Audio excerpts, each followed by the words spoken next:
Chapter 8. One Panda at a Time. Yes, thank you. We need all the help we can get, said Dr. Ling. She looked dazed and frightened. Jack and Annie scrambled down from the wreckage. Where's your grandmother? Asked Dr. Ling. She's... Jack looked at Annie. Helping earthquake victims south of here, said Annie. Good for her, said Dr. Ling, sighing. Everyone needs help. This is a huge disaster for our region, said Master Li. We have no water or electricity. We've been able to make calls on cell phones, but we must conserve the batteries.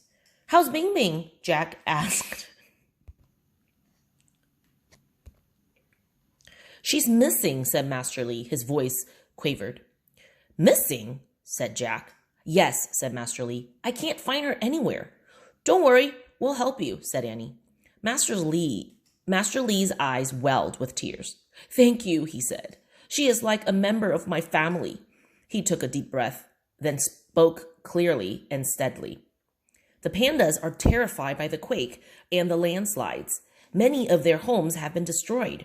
The stone walls around their yard have collapsed. We also have staff who have been injured, said Dr. Ling. Master Li and I must go now to help those who have been trapped in the rubble. While you do that, we'll look for Bing Bing, said Annie. Thank you, said Master Li again. But be very careful. Remember, she's a wild animal. She might be so upset and confused that she could attack you by mistake. We'll remember. Come on, Jack, said Annie. Oh, wait, said Dr. Ling. So everyone will know you are here to help. Please put on your volunteer clothes back on. She pointed to the bin. Then she and Master Li hurried off. Jack and Annie grabbed their coveralls from the bin and pulled them on over their wet clothes. Let's check around Bing Bing's house first, said Jack. He and Annie ran across the ground over shards of glass and fallen debris. They passed broken windows and cracked concrete walls. The kindergarten area was empty of cubs. The quake had overturned the swing sets and slides. When Jack and Annie arrived at Bing Bing's house, they saw that the stone wall enclosing her yard was crumbled. She must have run off into the woods, said Jack. We have to go look for her, said Annie.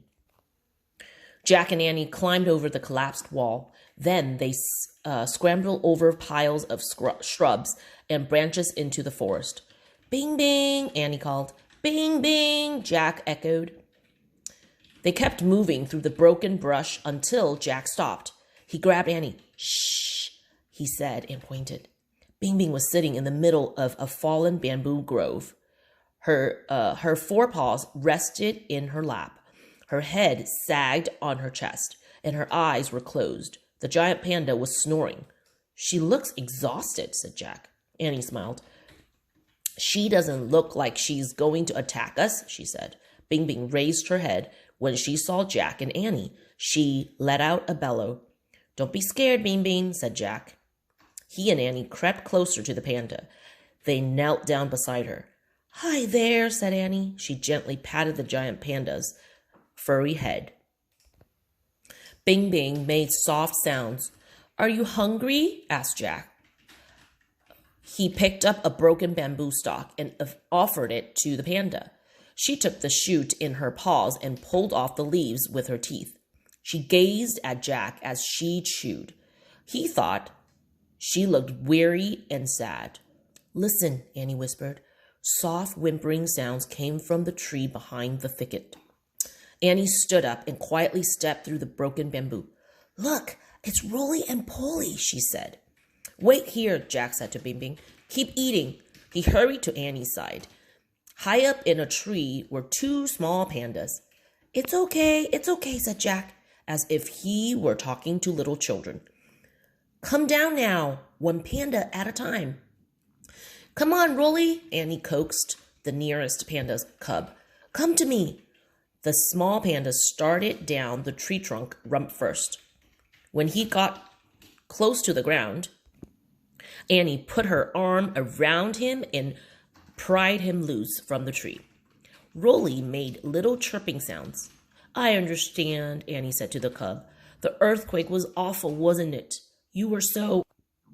Scared, but you're fine now. I've got you. You're next, Polly, said Jack. Come down. Polly hugged the trunk and used the soles of her feet to pull herself up even higher into the tree. Not up, called Jack. Down. As the little panda looked down at him, her hind paws slipped on the trunk. With a shriek, she tumbled to the ground. Jack dropped to his knees and put his arms around Polly. Don't worry, I've got you, he said, cuddling her. You're safe now. The panda nibbled Jack's arm with soft, tiny bites. Jack laughed. That tickles, he said. We have to get them back to the center, said Annie. Jack stood up and lifted Polly into his arms. The cub was surprisingly heavy. Come with us, Bing Bing, he called to the giant panda. She was still chewing her bamboo stem. Lead us back to Master Li, Bing Bing, said Annie. He misses you. Bing Bing licked her paws. She stood on all fours and shook herself like a dog. Then she started towards the panda center with her rolling gait. Jack and Annie carried the cubs through the bush until more whimpering panda sounds made them stop. Wait, Bing Bing, called Jack. Look, said Annie. A third cub, smaller than the other two, was peeking out from behind an old tree stump. Hi there, said Jack. The cub rushed toward Jack, yipping like a puppy. He clasped Jack's leg and held on tightly. Clutching Polly gently under his right arm, Jack bent down and put his left arm around the little panda. The frightened cub was shivering. Poor little guy, said Jack. Can you carry little guy too? Asked Annie. I'll try, said Jack. He clumsily scooped little guy off the ground. Got him? Said Annie. Yep. Jack felt as if he were carrying two chubby little kids, except these kids had fur and paws.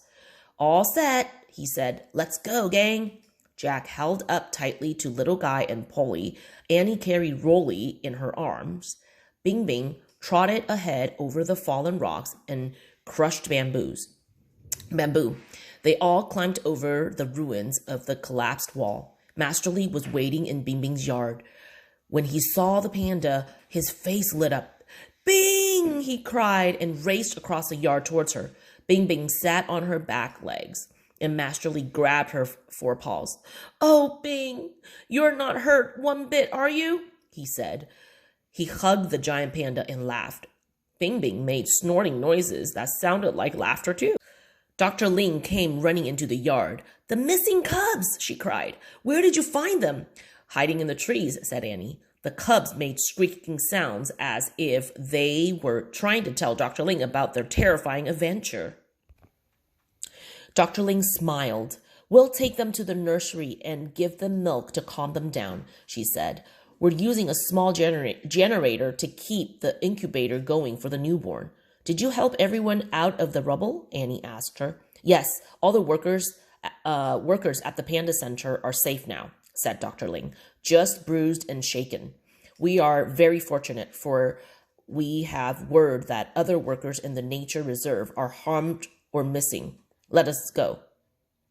Before he went to Dr. Ling, Jack looked back. He saw Master Li dancing with Bing Bing, holding her paws and rocking from side to side. See you later, guys, Jack called. Then he followed Annie to the panda nursery. Inside, the tiny newborn panda was safe in her incubator. At least 10 small pandas were lying on their backs on a blanket on the floor.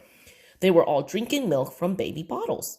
"Oh, that's the cutest thing I've ever seen," cried Annie. Dr. Lean brought bottles for Rolly, Polly, and Little Guy. The 3 cubs held their bottles with their forepaw. "We put a little sedative in the milk to help them go to sleep," said Dr. Lean. As the cubs sucked on the bottles, a roaring sound filled the air. For a moment, Jack thought the noise was from another aftershock, but Dr. Ling smiled. "Ah, good," she said. "The helicopter has arrived."